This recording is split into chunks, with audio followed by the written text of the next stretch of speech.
meron tayong ayusin na carburetor kasi hard starting, matagal siya paandarin. Oh. Tapos hindi magandang nito. Maya-maya yan mamamatay. Yan, di ba? So hindi yan normal talaga na andar talaga. Oh. Oh. Oh. So meron tayong ayusin na carburetor para pag i-update ko kayo kung paano ang tamang pag-andar nito na hindi na kailangan i-throttle without revving. Yan. Okay, so update ko lang kayo mga kabarako. Maraming salamat.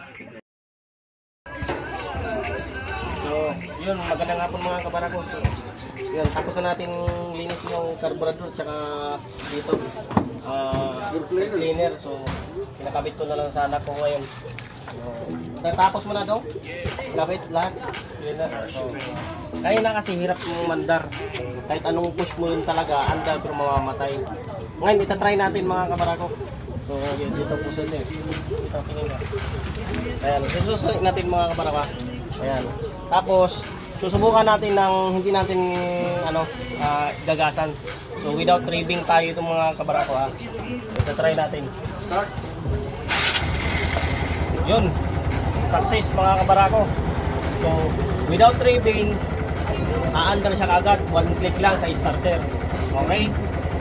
So, success yung natin, gawa. Tapos yung minor natin mga kabarako, ngayon, maganda na yan. Ngayon, kung gusto man natin pababaan yan, pwede pababaan yan. So, itatry naman natin sa kick para malaman natin kung one click ba rin ba. Okay? So, itry natin ha. So,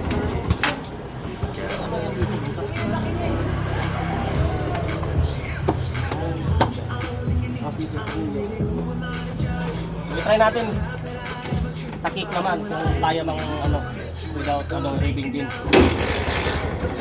So under din. Yun, success yung gawa natin.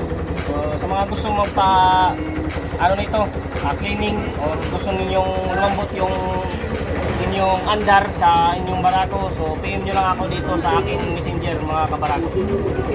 So, kung gusto nyo magpagawa na hindi hirap kumandar yung inyong barako, so PM nyo lang ako mga kabarako. Maraming salamat. Hanapin lang nyo si Romnick.